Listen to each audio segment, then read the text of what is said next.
Well, let's get started.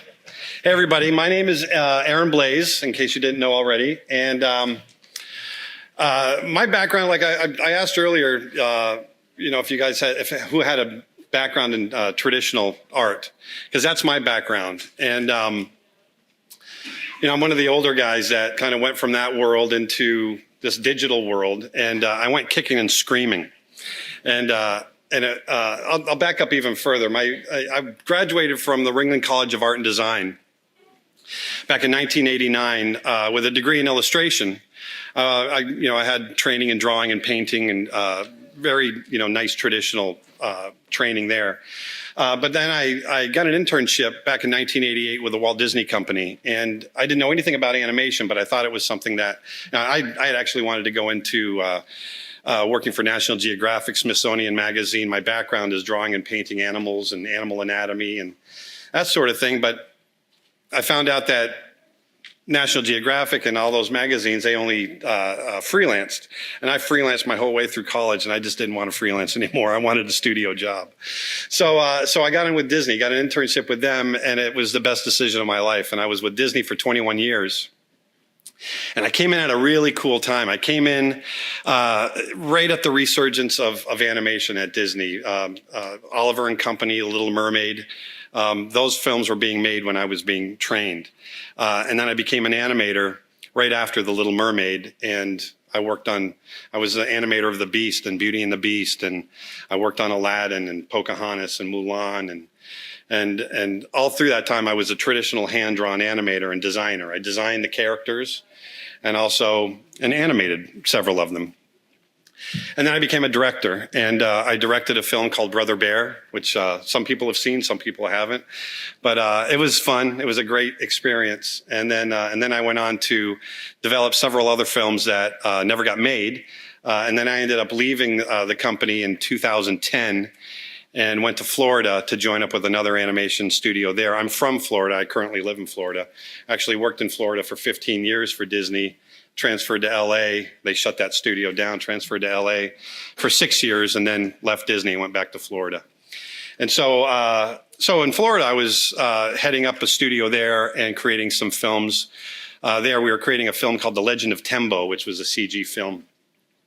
But unfortunately, we got 2 years, about halfway into making that movie, and the company went bankrupt. So I found myself without a job. 21 years, or 20. By that point, I was 23 years in the studio world, and I'd never been independent other than when I was, a kid in college trying to freelance my way through school.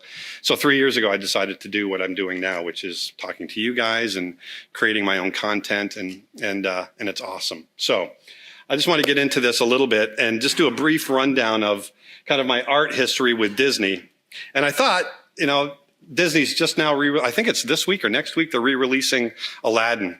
So in Aladdin, I designed and animated the character of Rajah, the tiger. I also helped out with Jasmine, but Rajah, I love animals, so I figured I'd do a little thing with Rajah today. And so I got into this thing over the last couple of months. I thought would be kind of fun is take some of the characters that I'd animated through the years traditionally that were, the flat cell animation, and reinterpret them in Photoshop and give them textures and modeling and all kinds of stuff. And so that's kind of what I've done with Rajah here. And I'll take you through that process. That's what we're going to do.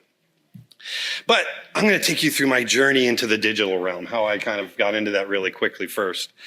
And so it all started out with pencil and paper. That was our language back then. And these are some designs I did for The Lion King. I did Nala for The Lion King and did some work with Simba as well. And so that's me about 150 pounds ago. And a little less hairy, but working on The Lion King. I've actually got that desk sitting in my house now.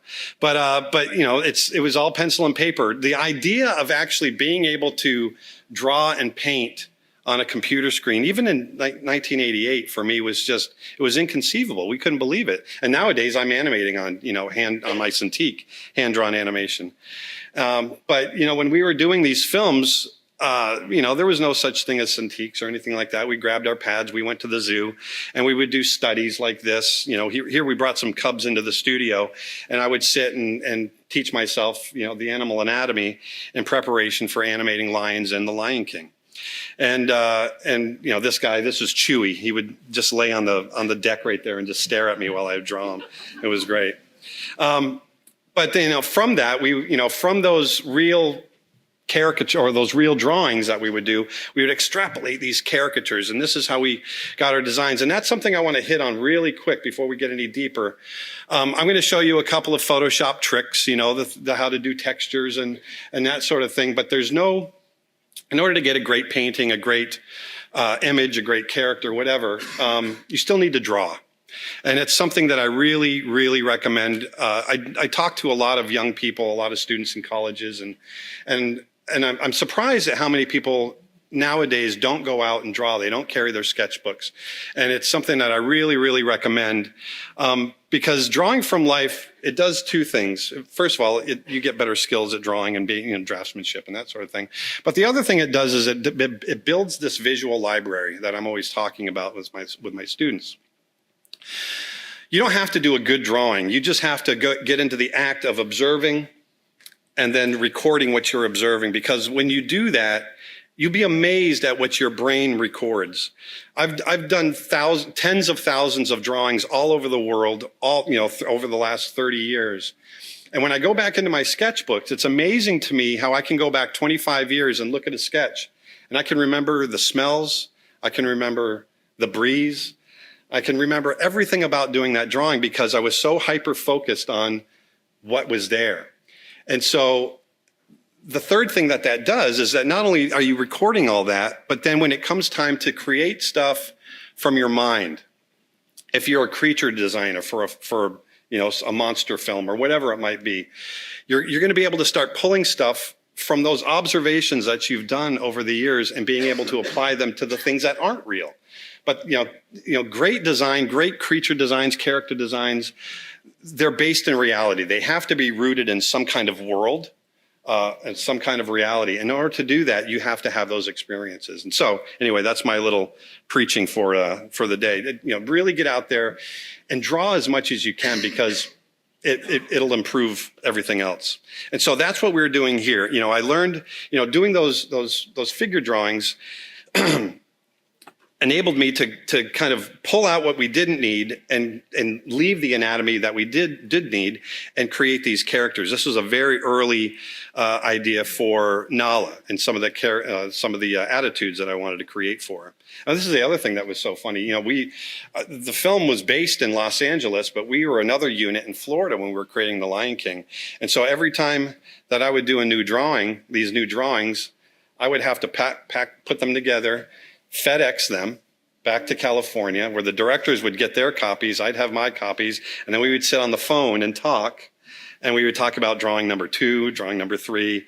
There was no video conferencing or anything like that, and that's how we made the movie, so it's still amazing to me. And then this was more the finished design of how she ended up in the film.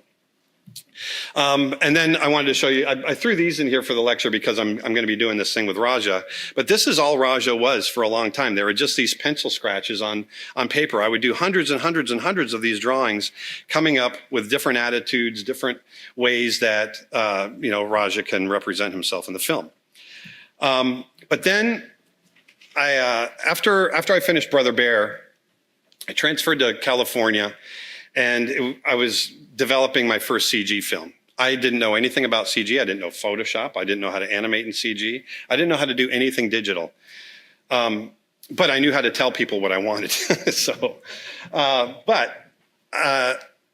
I continued to draw on paper. And I was doing this film called The King of the Elves, and I wanted to create all these creatures. And so I spent, days and days and days in my office with my watercolors and my crow quill pens and my ink bottles and drawing and getting messy and it was okay. But then I started looking at some of the other guys that were working with me, my art director that was working with me, and he was doing all this digital work. He was working in Photoshop, and it was just blowing me away. And so I knew at that moment I needed, if I'm going to direct a digital film, a CG film, computer animated film, then I needed to kind of jump over to the other side. And I was scared. And I didn't know what I was going to do, and it was always a scary thing, and that's why I always stayed away from it. But being Disney, it was great. So I went to Disney, I said, hey, I need a Cintiq and I need Photoshop tomorrow. And so I walked in my office and I had a Cintiq and I had Photoshop set up and everything was great. And so I started learning it. And so one of the great things that I love about Photoshop is that how robust it is. There's 1,000 different ways to do any one thing. And so it really enables individual artists to adapt the software to you, to yourself, which is what I did. So I came from this very traditional background and very traditional thinking in how I was going to draw and paint. And I applied that to Photoshop and it worked great for me. Now, the only real thing that I changed for a long time in my practice that I learned in Photoshop was layers. I just added layers. I discovered that, oh, I can add a new layer and do all this stuff and be really experimental. If I don't like it, I can delete the layer. You know, it was very simple. I just approached it very simply. But then I had this big epiphany. I remember when it happened. I was laying in bed one night thinking about these illustrations I wanted to do for this film, and it's gonna, you guys are gonna laugh because it's obvious, but the idea of actually being able to bring in digital photographs and mixing them with the paintings, I had never even thought of that before. And I literally sat up in my bed at like 3 a.m. and all of a sudden I had all these images in my head that I'd be able to do, where I could photo bash all these different things together, but add painting and just create things that I could make real. And so I went from doing images like this to, once I had that idea, I literally, I went and I did it. These things took me a long time because I just did them completely wrong. But I went from doing this to doing this. And I did it in a matter of days. And so that's what blew my mind. As a matter of fact, there's a story about this image in particular. I went up to Emeryville, up to Pixar. We were having a big meeting up there, and it was John Lasseter and Ed Catmull and Bob Iger, who's the head of Disney, and Dick Cook, who's the head of Disney Pictures, and Steve Jobs. And they're all sitting in front of me, and I had to pitch them to my movie. And the beauty of working digitally like this as a person in the film industry was, on the executive level, when you see these drawings, it was so hard for executives to, in their mind, to go from this image and understand where it was going to end up. But now, all of a sudden, as an artist and designer and director, I could create this and say, that's what I want the movie to look like. And so after I pitched the movie, Steve Jobs actually sat up and he pointed at this and he says, that's the movie I want to see. And so, the meeting was a great success. Unfortunately, I didn't end up finishing the film. I ended up leaving the company, but it was this big epiphany in my mind that all of a sudden the iterations, the number of times having to go back and forth with executives drastically drops. And what happens out of that? You save money. And so now all of a sudden my budget I was able to tighten my budget, and executives always love that. And I was able to communicate with the rest of my crew a lot easier. So now I was creating images that all I had to do was think of, and some of them, are very heavy photography influence, but you'll see I go back and forth quite a bit. Some of them are just little scenes, but now all of a sudden I'm creating worlds, and I was able to create, strong characters and I was able to create frames from the film. And, this story, King of the Elves, it was a world that I wanted to create that actually existed. The whole premise behind the story was, what if elves were real, and what if they made you your king? And so the idea is that they really live out in the woods. We've just never seen them because of their abilities to camouflage. And so I really started looking at, real mimicry and camouflage in the animal world, and started applying it to these creatures and started having a lot of fun, but doing it in ways that only Photoshop could give me. But once again, at the base of all of this is drawing. I'm also an animal artist. That's where I got my start. Even before Disney, I wanted to be a wildlife painter, and that was my draw to National Geographic. I grew up out in the swamps in the Everglades in South Florida, and I lived in a little trailer as a little kid, and I would spend all my time in my shorts and my sketchbook running through the swamps and drawing animals and birds, and I've always carried that through my life. And so that my parallel career with animation has been animal paintings. And so I've always been a traditional, oil painter, charcoal, watercolor, whatever it might be. But all of a sudden, the other thing that started happening for me experimentally in the digital world was this ability to go over and start creating digital paintings and do them to complete finish and really experiment, and then use those as comps to do my big oil paintings. And so then all of a sudden I found my traditional work went through the roof, because now I'm painting in Photoshop and taking risks on things that I never would have. I don't want to risk a $200 6-foot canvas, but now I can sit down and mess around in Photoshop and really experiment. And then the other thing was, if I was doing my actual painting and I was coming into a problem, I would take a photograph of it, bring it into Photoshop, and I would paint on it and experiment and see where I wanted it to go. And then I'd take that, print it out, and use that as my reference. So Photoshop for me became this really big epiphany. So all of these paintings here I created in Photoshop first and then finished them. So this is the finished oil painting. This was a commission that I did. I was camping on the Mara River in Kenya, out on the Masai Mara, and had been sketching hippos and photographing, and brought this back and did this painting for a client.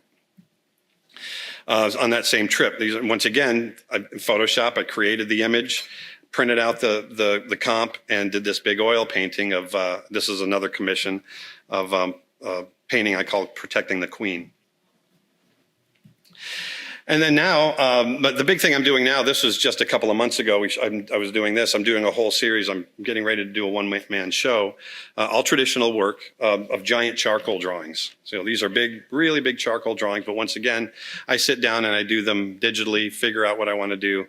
And then there's the big, finished charcoal. So for me, Photoshop has just, from an artistic standpoint, it's infiltrated every aspect of my artistic life, and it's enhanced it. So, and my traditional work has really spoken to my digital work and vice versa. So it's a really cool thing. And so these are digital paintings, comps that I've done for other paintings. This is a recent painting that I had just done of this leopard. And so I'm just going to click through these because I'm kind of talking about myself a little too much. We want to get into the other stuff. But some of these are pretty recent. And this one, I'm going to tell the story behind this. This is an Indian elephant. A couple of years ago, I was in Nepal, and this place called Chitwan National Park out in these swamps, just south of the Himalayas. And we would go out every morning in the fog and ride these elephants into the bush and track tigers and Indian rhinos. We never saw any tigers. Saw a lot of prints and saw a lot of rhinos. But this was the elephant that I went out on every morning, and she was just a sweetheart. And I ended up drawing her and painting her and all kinds of stuff. But anyway, that's the story behind that. And then this is an actual mother and child. That's the name of this painting, is Mother and Child.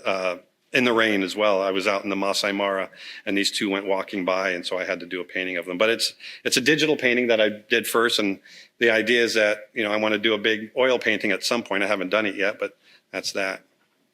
And so these are all these digital pieces that really talk to my traditional work, and also illustration. So I'm doing a lot of illustration for different companies, that sort of thing. This is for a book idea, and trying to get story into some of these things. And so these are called the Nubian Warriors. And then recently, I don't know, some of you may have seen this, some of you may haven't, but the Cecil incident, the Cecil the lion that was killed by the hunter in Zimbabwe. Because I had worked on The Lion King, this idea for this painting just kind of popped into my head. And so I got up one morning and I did this painting. If you've seen The Lion King, Mufasa appears in the clouds, and it's a big emotional scene. And so that scene kind of popped into my head, and I decided to do this painting. And my business partner, who has some friends in different websites, Upworthy and Behance and some of those. And so not Behance, but Upworthy. So he sent them this, and the video of the making of it went viral. And so we were able to raise, we created posters of this, and we were able to raise over $8,000 to donate to the research company or the research facility that was doing the research on the lion when he was killed. So, it's getting its way into our charities that we're doing as well. So that was kind of cool, the digital world. This is a painting, development painting from another film that I'm still working on. We're kind of stalled out right now because we're trying to get another studio to pick it up, but it's a film called The Art Story. And it's a story of this little boy that has the ability to step through the frame into the art world. And he and his grandfather get stuck in the art world, and they have to find their way through Picassos and Van Goghs and Monets and Degas and all this stuff. But at one point he finds his grandmother who had been painted. He finds a painting of his grandmother, and he's never met her. And here she's reaching through the painting, and they touch for the first time. It chokes me up now. I'm talking about it. And so now we get into the creature design. So these are fun. This is the stuff I have a lot of fun doing. A lot of times I don't know what I'm going to do when I sit down. Other times I have an idea, but I always like to try to tell a story, or if I'm not telling a story, I want to create something that's really interesting and get into the textures, and that's where I started pulling in the photographs and all that stuff. But I always like to with my Disney experience, it really, I was surrounded by some of the best artists in the world, and so I really learned a lot from them and getting character, and it's one of my favorite things to do, along with creating something like this and then animating it, bringing it to life. But I mean, there's a big difference between that and that. So my tastes kind of they jump all over the place, and I like to do cute too. So this is for a film I was doing for Paramount. And then more fantasy stuff. This is a creature that I had done a few years ago for The King of the Elves. And then for another film, Crazy Squirrels. This is Naked Mole Rat Man. I don't know what that means. This is for another film, another character for another film. And then the other fun thing, I teach animal anatomy and animal locomotion and animal drawing. If you look at my website, I've got a big how to draw big cats, how to draw elephants. I'm in the process of creating this entire series. And I start from the bone structure and work out. So one of the fun things I love to do is find prehistoric skulls. And just like, forensic sculptors, recreate people from their skulls, I like to do that with animals. And so I found this skull online and then did the painting over the top of it, and wanted to see what a saber-toothed cat would look like in real life. And so kind of with my knowledge of cats and anatomy and muscles and textures, I was able to build on top of it and create this. And I don't know what it's going to look like. That's what's fun. You never know what it's going to be until you get it done. So I get lost in it. I turn into a little kid when I create this stuff. And it just jumps all over the place. This is an image I did for Imagine Effects magazine. On my process that I'm going to talk to you guys about today. So once again, now, in the movie Mulan, you guys know this character? This is Yao. I created him along with the ghosts in Mulan. And so once again, I wanted to start, I wanted to do this series of rendering these characters and seeing what they would look like, not flat cell animation, but rendered. So I did this. I did this image of the beast. That was one of the greatest characters I've ever animated. It was a lot of fun, and it was fun doing this. But I want to get into Rajah. So that's kind of what I've been doing over the last few years in a nutshell. Real quick before I get into the other stuff, I just want to let you know, if you guys want to if you're interested in following me or any of that stuff, this is my information right here. And my website is creatureartteacher.com. I've got galleries in there. I've got all kinds of instruction. And if I sound like I'm peddling myself, but anyway, if you guys are interested, I do have a discount code for just you guys here. And if you type in Adobe MAX 2015, it's 30% off of everything on the site. So that's anyway, that's that. So let's jump into this. So I'm going to get into kind of the process. Let me check my time, see how much time we've got. We've got until 4:45, is it? Good, we got plenty of time. So I'm going to escape and jump over to Photoshop now. So the first thing I like to do, I'm just going to start right from the basics. When I create my documents, I do everything at 300 DPI, and I don't do anything bigger than 20 inches and usually nothing smaller than 9 or 10 inches. I find if I work in any one dimension, I find if I work within those dimensions, I can blow them up and they hold together, and for print and everything else that I do. So anyway, and they don't get too heavy. Because like I said, I like to work in a lot of layers. I've got all my layers over here on the side that I'm going to turn on one at a time and explain what I'm thinking as I go. But the first thing I always do is I get rid of the white. I hate working on white. Does anyone else out there get rid of the white? Do you know why? Yeah. You like to work on that mid-tone.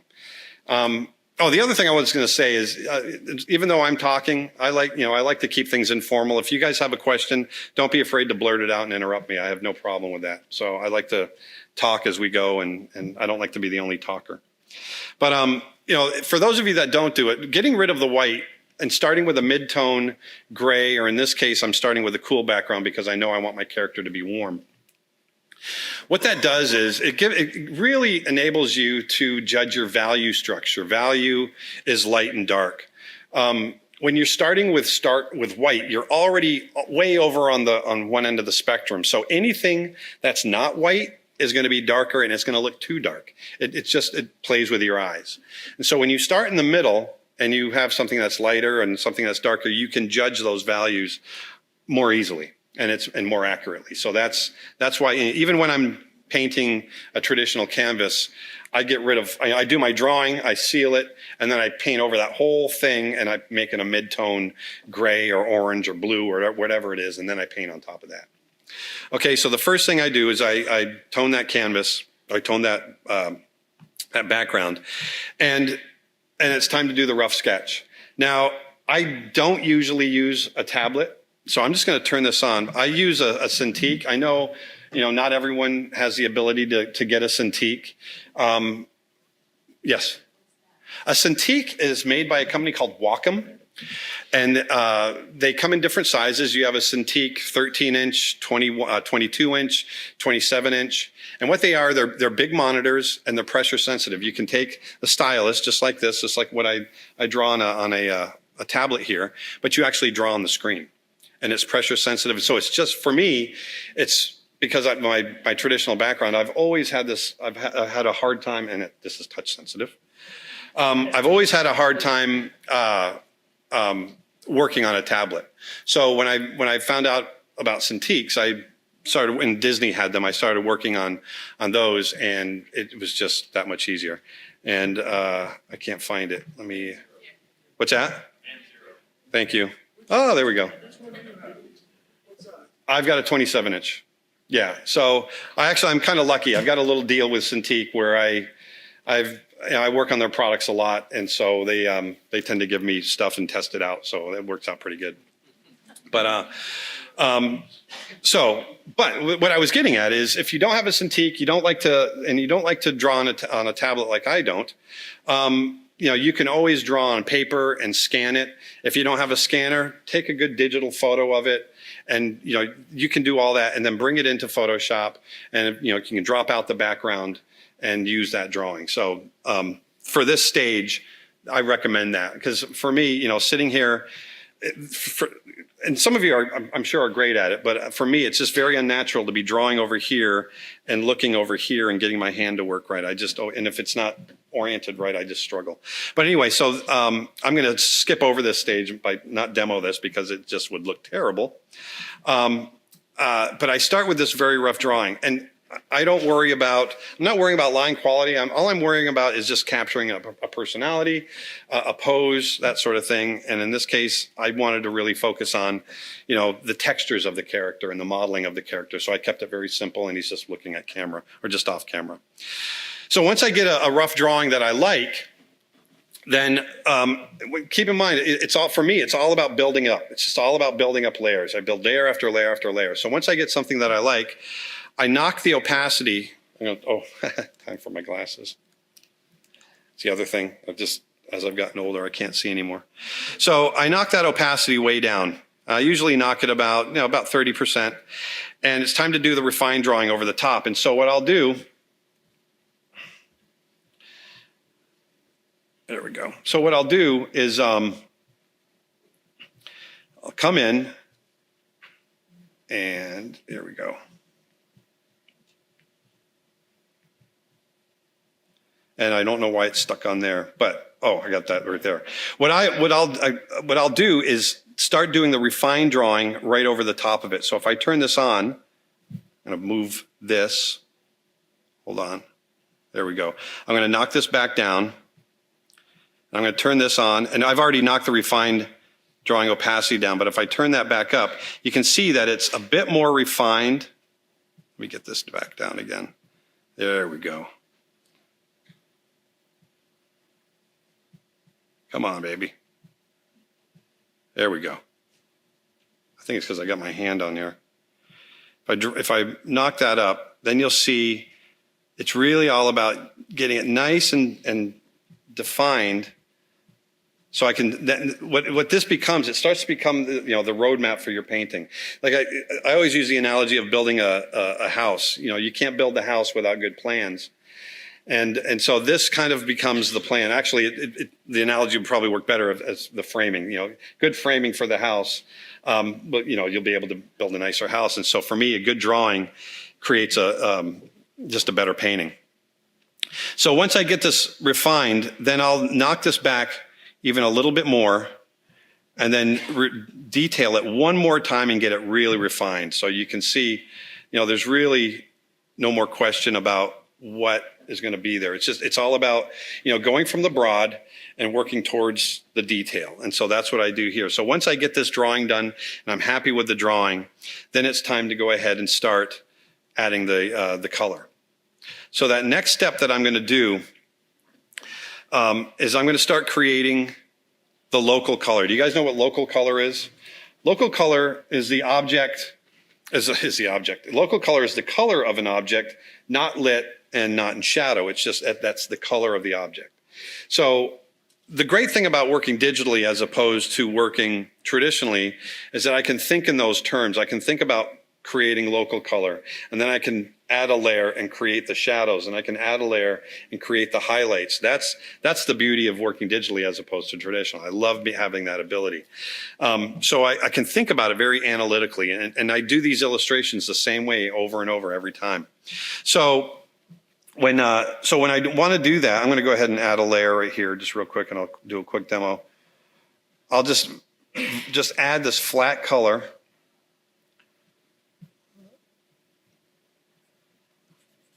And I'm literally all I'm doing is just going in and just filling it in like so. I'm keeping it very rough and just flying through it so that ultimately I get something that looks like that. It's like coloring in a coloring book. It's that simple. And so at this point, actually, this is what the movie looks like, right? So I've taken it all the way to what Disney would have had in the film, minus the sketchy lines. So if I got rid of that and maybe got rid of that, there you go. So there's your Disney character. But we want to take it so much further than that. So once I lay in that local color, the first thing I like to do is shadows. Now, the other thing I want to mention is that I'm starting, when it comes to modeling and rendering and color, I start in the middle. And I gradually start working back and forth into my extremes. Meaning that middle is the local color. And then I jump over to shadows. Then I jump over to highlights. Then I jump back over to deeper shadows. And then I jump back over to brighter highlights. And so I'm working more extreme. And the more extreme I get, the more tasteful and subtle that I'm getting. Okay? And then also within that, I'm going to start sorry about that. Bang! I'm going to start bringing in photographic textures as well. Okay? So this first one is the first thing I like to do is add shadows. And this is where I'm going to start thinking about the form now. So here I've got a shadow layer, and before I turn it on, I want to show you what I do. I'm going to create a new layer. I don't do very much with blend modes. I usually keep everything on a normal blend mode, except for when I do my first shadow layer and I do my first highlight layer. So this first shadow layer, I set it to multiply. And the reason I like to do that is, once again, if I was painting traditionally and I wanted to paint the shadows, I'd have to change my color according to, like that white fur in shadow is going to be a different value than the orange fur in shadow. And you got to think about all the different value changes and all that. But when you set your layer to multiply and you grab a shadow color, it just takes care of all that for you. It just creates the shadow over everything, and all the different values are already there. And I'll show you what I mean. So I'll come over here, and usually I like to cool the color off. If it's going into shadow, I might even go into the blue range, keep it fairly gray and a little bit lighter.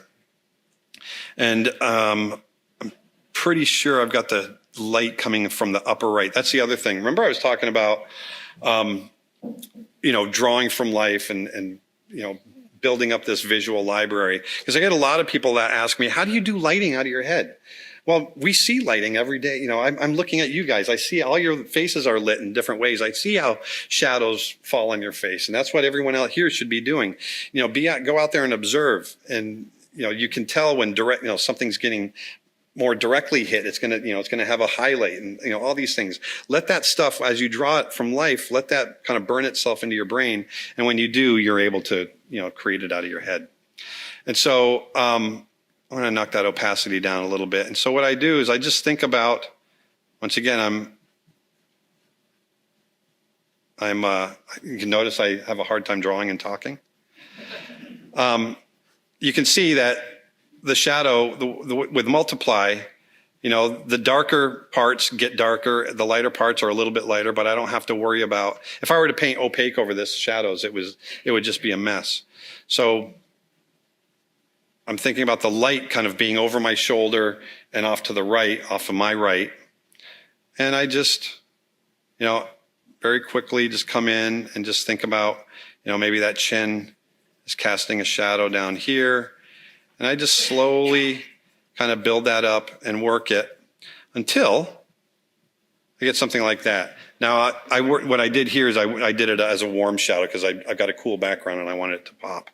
But you can see what I've done. And one of the things I like to do is create areas of interest and places I want your eye to go and places I don't want your eye to go.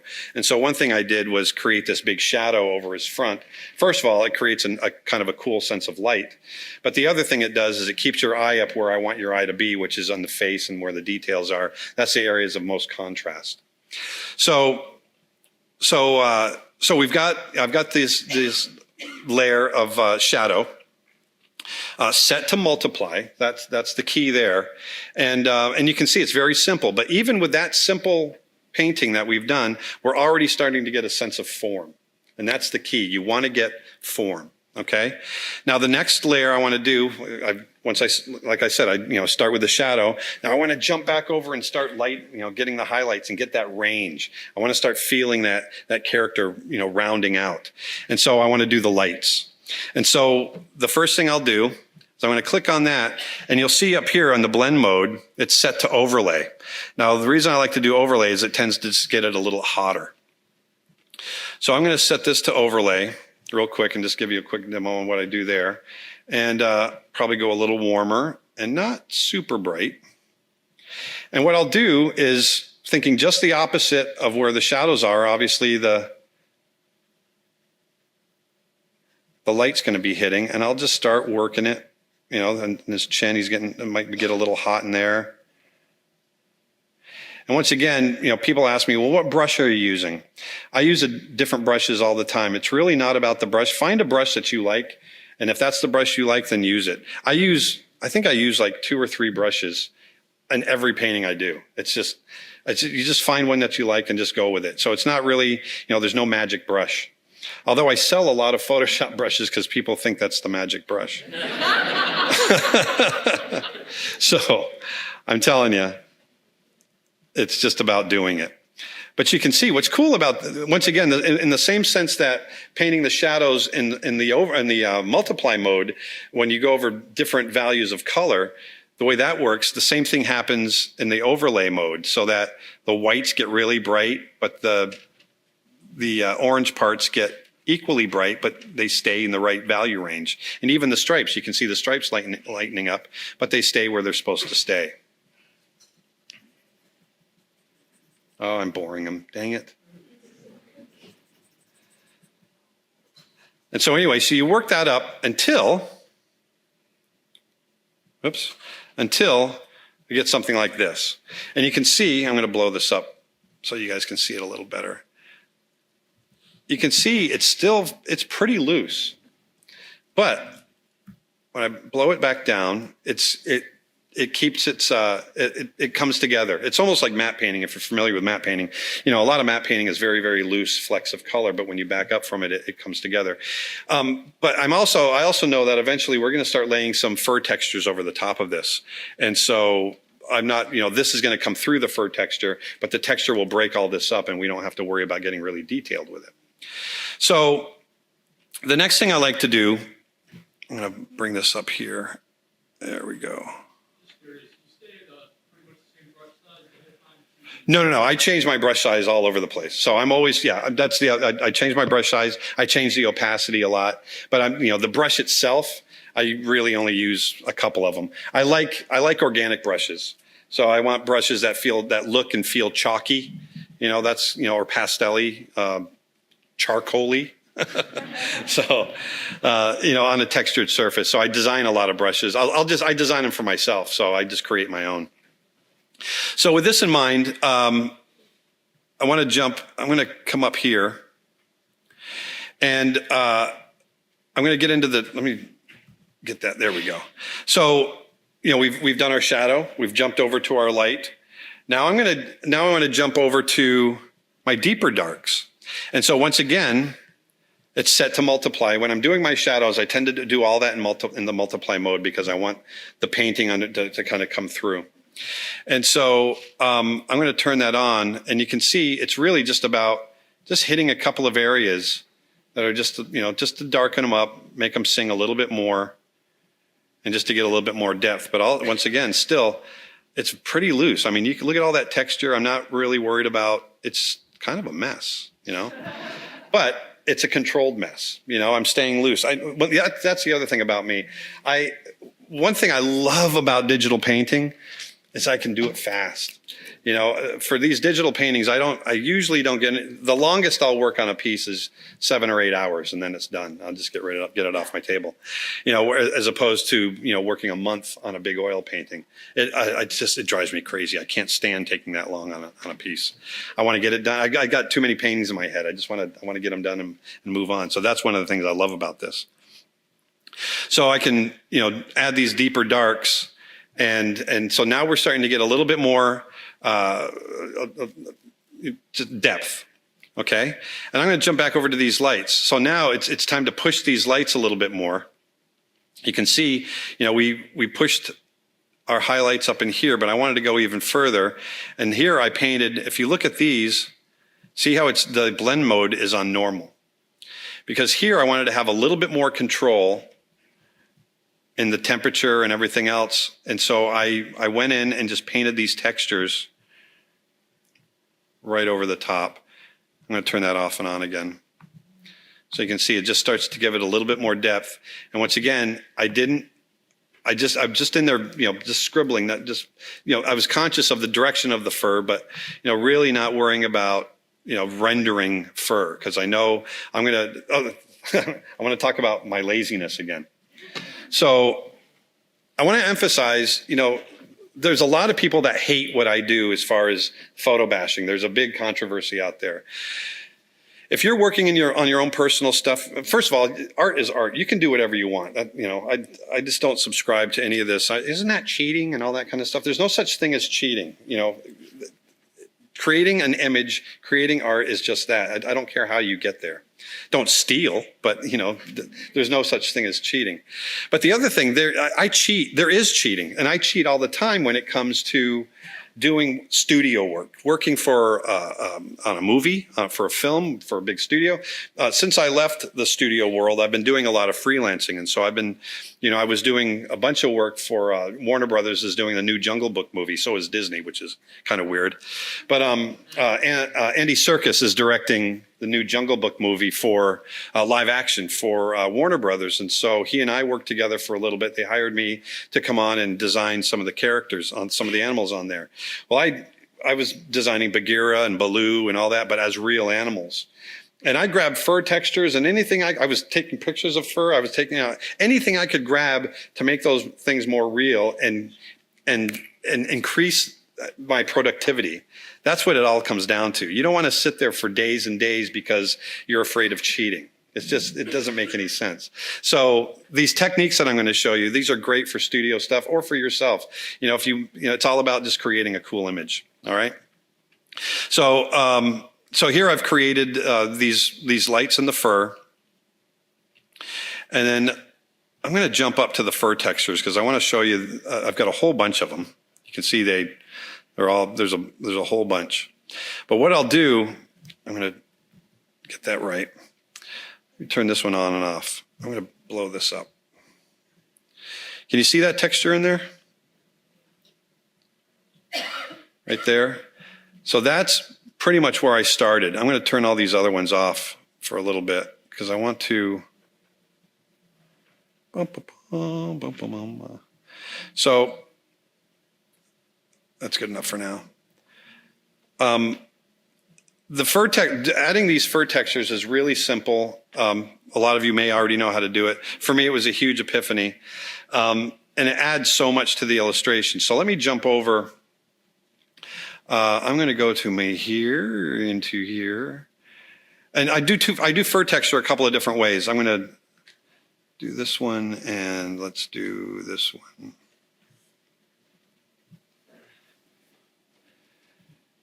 So the great thing about doing what I do as far as traveling around the world and chasing animals and everything is I end up with lots and lots of cool textures. And so I create all these libraries of photos, whether they're elephants or lions like this or whatever, that I can use textures from. So this is a lioness that I photographed, covered in flies, a poor thing. But what I would do in this case is I would adjust the photo to where it's really emphasizing the texture itself, and then it's just a matter of just grabbing a section. Why is that staying on? Can someone tell me? Yeah, I don't. Oh, maybe that's what it is. Oh, the whole proportion changed, didn't it? That's kind of weird. Let me see something real quick. Huh. I don't know why it's doing that. There we go. So I would just grab a section, drag it over to my illustration. And if I want to flop that layer, I just go down to under Edit, Transform, and I can flip it horizontally so it's kind of fitting the same orientation. And so I've got this texture over the top. I'm going to turn that one off real quick. So I got this texture that's just kind of sitting there. And it's just kind of sitting there. So what I'll do is, first of all, I want to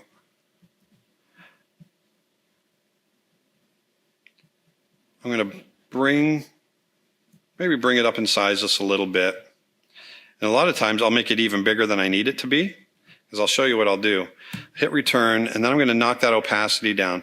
Now, I don't use blend modes when I'm doing textures. Some people they like to use multiplier, they like to use overlay. I just like to keep it a normal blend mode because it retains the highlights, it retains the darks. And what I do is I'm going to knock this opacity way down. A lot of times I'll knock it even down into the 30% range, but I'll start here with 40%, 42%. And because what I want that painting to show through, but you can see we pretty much start to lose that texture. So what I do is I go up into Image, Adjustments, and Exposure. So now in Exposure, I can play with the gamma, and you're going to see how it darkens up. And then when that darkens, I can push the exposure, and then all of a sudden I'm getting some nice contrast. And even though that sucker you could barely see it before, now look how, it's almost too much now. And now I'm going to go down even more. Now I'm only down to like 17%. And the beauty of that is now much more of my painting is showing through, but I'm also retaining the highlights and the darks of the texture. So it blends together really well. So, but what we've got now is this weird, this weird cutout. So what I'm going to do is come up to Transform and Warp, and I can just kind of warp it and get it to wrap around, wherever I want it to go, like so, and get it to fit the character. And this, you can get right into the minutia of all this, doing, little piece after little piece, like a big mosaic. So anyway, if I get it to where I like it there, but then I don't want all those the hard edges. So I just go to my eraser and grab the airbrush setting and make it relatively large, and just come in and just lose those edges and knock the opacity down. So I can just get it to fade out. Whoops. Yeah, I'm definitely hitting stuff with my hand. But I get it to fade out. And slowly what I'll do is I'm going to come over here real quick. Is that texture layer between the local color and the shadows and highlights? I'll keep it on top of the shadows and highlights. I like to keep it on top of that only because I want that. Sometimes it might not look right, and I'll just play with where it falls. But usually I like to put it on top, and just so that texture kind of permeates everything. Sorry, I got to move that. Ugh. Just so it kind of permeates everything, because once that's done, I'm going to pull this over. Come on, I can't see it. Once that's done, I'm going to turn these on. I'm going to turn these all on. Then I can add further highlights on top of the textures. Now, the next step, that's what I want to get into next. So I'm going to turn these on really quick. All these back on. Come on. I don't know why this won't go. I can't grab it. There we go. Anyway, I'm going to come down here. And you'll see as I turn this turn these on, you can see how I've added all these in the same way that I just showed you. I've added all of these little textures, just like a mosaic pattern. And it takes hours, but the end result is really cool. So you end up with this little, with all, just a great textured little piece here. So that, collapse that. There we go. Close up that file, that folder. So that so now I've got textures and I've got the shadows coming through. I've got the highlights, but it feels weird, right? It doesn't quite meld together. So what I want to start doing now is I'm going to turn these on. I'm going to start adding some deeper darks. So now I'm working on top of those textured fur, the fur that I put in there. And so it's all about kind of pulling together some of these details and getting everything to sing. And then the other thing I want to mention is when I come down to my drawing layers,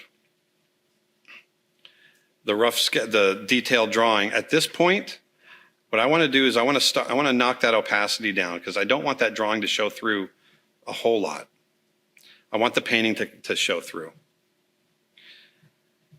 And then also at this point, it's time to add a background. And so one of the things I did was I went out, I was in India before I was in Nepal. And I shot a whole bunch of photos of this place called the Red Fort in Delhi. And so the image actually looked like this, but I didn't want warm sitting on top of warm. You just lose the tiger. And so I shifted the hue and made it this blue and then decided I wanted to darken it and blur it out. So now I've got this kind of neat background where he feels like he's sitting in a palace. But it still didn't pop enough for me. So I decided I put a gradient over the background. I'm going to just do this. Come over here and grab my gradient tool. And I set it to multiply, because I want to retain the image underneath. And go dark. And then just come up. And then just little by little, just start to darken it. So that eventually I ended up something like that. So now I've got a nice background, but it's not distracting. I've got a character that's popping for me that I really liked. So then once I had the background, now I could really kind of judge where I wanted it to go. And so I added a little bit darker layer in here. I want to make sure I'm doing good on time. Good. And where we can do questions and answers. Now, the next thing I like to do that really, really gets my illustrations to sing, and it's fun to experiment. You guys will have fun with it if you don't do it already. It's just creating another light source. And so I always try to create just an alternate light source, a little bit of reflected light. So I'm going to turn this on real quick. This reflected light, all this is right here is just I'm just catching little bits of, maybe there's some ambient light off to the side or something like that.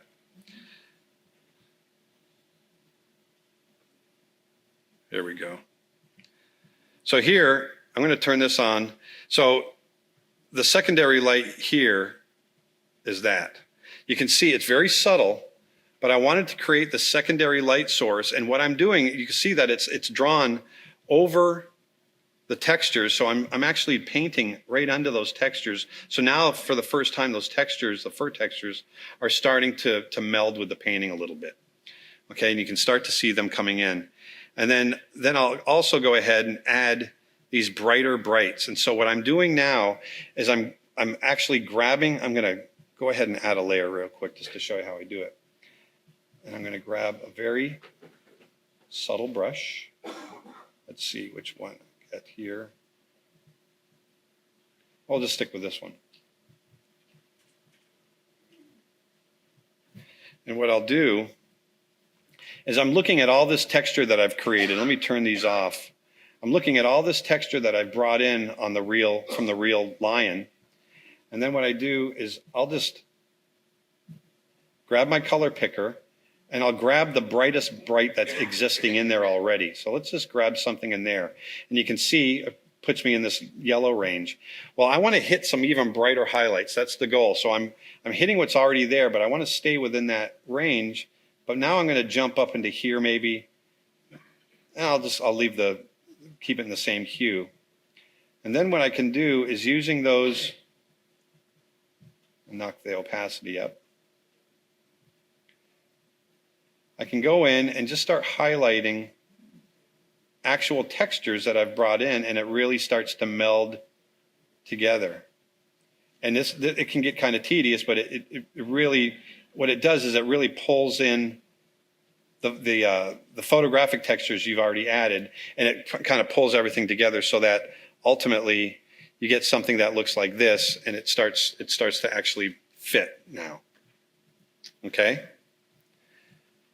And so now I've got the secondary light, I've got those added painted textures over the textures that I've created, that I've brought in, and I'm just going to add a few photographic final details. I'm going to pull this down so you can see. There we go. If I turn this on and off, the final details are just hitting some final, just little highlights here and there. Okay? So that's basically the painting, but there's something about it though that just doesn't quite meld yet. So I've got all the painting that I want to do, but now I can start playing with Photoshop and really do what Photoshop does best, which is this. So I'm going to turn this off. What I like to do is I do things my way. I know there's non-destructive ways to do this and that. I don't really use that much, but I'll just take the entire group, I'll copy it and create a new group, and then I'll flatten it. And so that's what this is. So now I've completely flattened everything that you guys have seen me do, and I've got this one layer now. I've got it sitting on the background. And so what I've done is I've gone in, I'm going to turn this one on and this one on. You see the color change? So that first thing I do is I looked at this, I flattened it, and I went, actually, I'll just do it now so you can show you guys. Oops. So I've got this group, and I'll just go into edit or image, and we'll go into adjustments and hue and saturation. And I'll just play, I tend to not do things saturated enough. I like to push that, you can get it really crazy. But I like to, push that the saturation level a little bit so that I end up, with something like that. So once that's done, then this is kind of fun. This is where I like to make it feel a little bit more photographic. So I'll do this. I'll go ahead and grab a nice bright, warm color, really bright. And I'll grab my airbrush. And I'll come up to my brush blend mode, and I'll set that to color dodge. Bring that opacity way down, about 10%. And then what I like to do is just burn in a few areas here and there, just to give it a little bit better sense of light. And I'll go around and just, sometimes I'll hit it a little too much and I can always redo it. But I'll just go through. And so that I end up with something that looks like that. You see how it just gets a little bit nicer sense of light in there. So we're almost there. So you can see we went from this really sketchy, rough drawing, and we've built up this image with all these textures relatively simply. And then here I'm going to combine everything. Now this is the next bit is a lot of fun. So I'm going to turn these other ones off so they don't come through, because this is, there we go. So I also like to play with depth of field. That gives it, once again, just a little bit more photographic feel. And so what I'll do, and once again, I don't use my blur tool, I use my smear tool. It just works better for me. So I come over to my smear tool, grab my airbrush like I've got here. I'm going to make it a little bit bigger. There we go. And I'm going to knock that strength down just a little bit. And I'm going to imagine I want to, also the great thing about doing, playing with depth of focus is that I don't have to make it exactly the way it would be in the camera. I can blur things out where I really don't want it to be a center of interest. I can, just do it selectively. But let's say, that ear in the background, it's further back. So, it's going to go out of focus. And maybe this part of his forehead goes out of focus, and that ear there is definitely out of focus. But I'm just smearing things around just a touch with the airbrush brush and making things go blurry. And already you can see it starts getting this kind of cool photographic depth of field feel to it, so that ultimately I get something that looks like that. And so that gives it a kind of a really neat feel. Now there's one last thing that I like to do. And if I turn this on, I'm going to turn this off.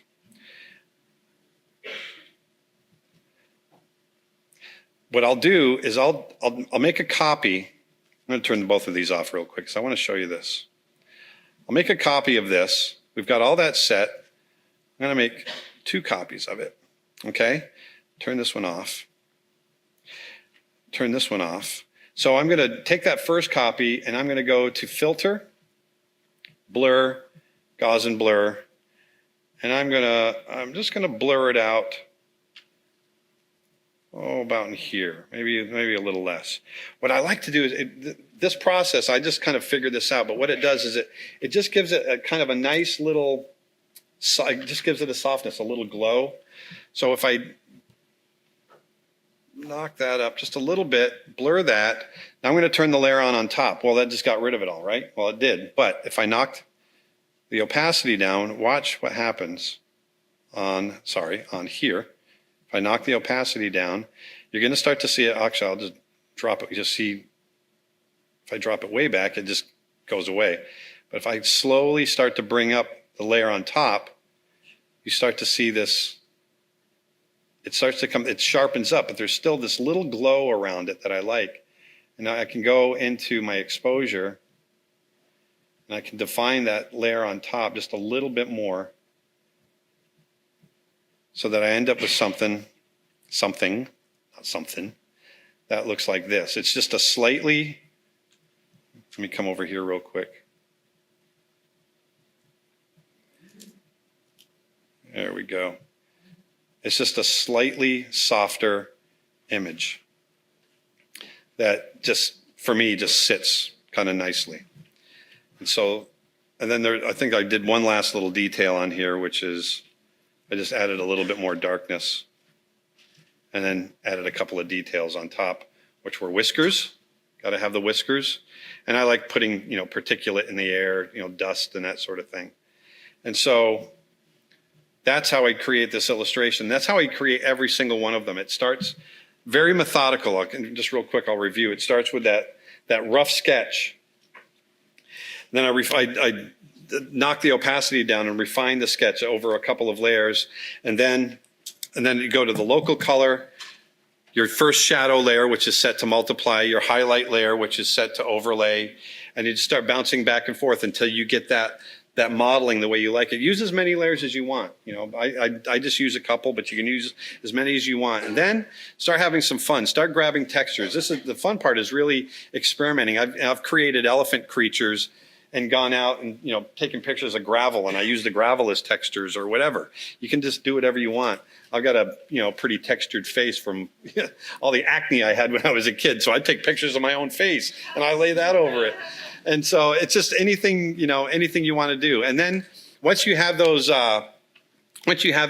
textures over the top, then it's adding layers on top and just refining it, you know, and making it sing. And it's really all about being tasteful. Okay, so that's how I create these photographic creatures. It starts, like I said, very, very rough, and you go to the refined and keep it simple. Yes. How long does it take you from beginning to end? This took me an hour and 45 minutes from the very beginning to the end. That's the beauty of that. It's really about going very quickly. If you go on my YouTube channel, there is I've got a time lapse video of me creating this image. Any more questions? Yeah. I use ScreenFlow to record everything, and then I edit everything in Premiere. Anyone else? Yes. Oh, sure. Yep. Let me find it. Here we go. There and there. Yeah, so there's all the information. I really recommend my YouTube channel for those of you that are looking for little tips, this and that. It's called, I have a little series of videos called Aaron's Art Tips, and it's just, you know, 30 years worth of little tips, you know, sprinkled out. And I'm always adding something new. I just moved, so I haven't been able to add anything recently, but yes.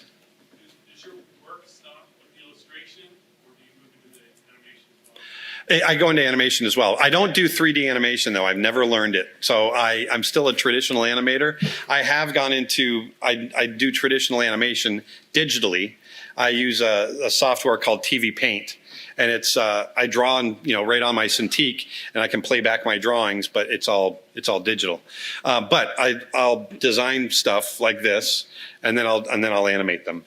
And a lot of that stuff is on my YouTube channel as well. As a matter of fact, I'm in the process of creating a whole new video series on how to animate to music. Yes. Fledgling, so Yeah. do you have any tips on eyes? Like, spectacle- I don't, but I'm actually in the process of coming up with some. Yeah, and once again, for me, the stuff that I learned from eyes and rendering eyes is all from what I've observed. So, you know, once you know the anatomy of an eye, you know, like how the iris, you know, catches highlights different than where it falls. You know, it gets complex, but anyway, I'll have stuff on there soon. Yeah. Anyone else? All right. Thank you very much.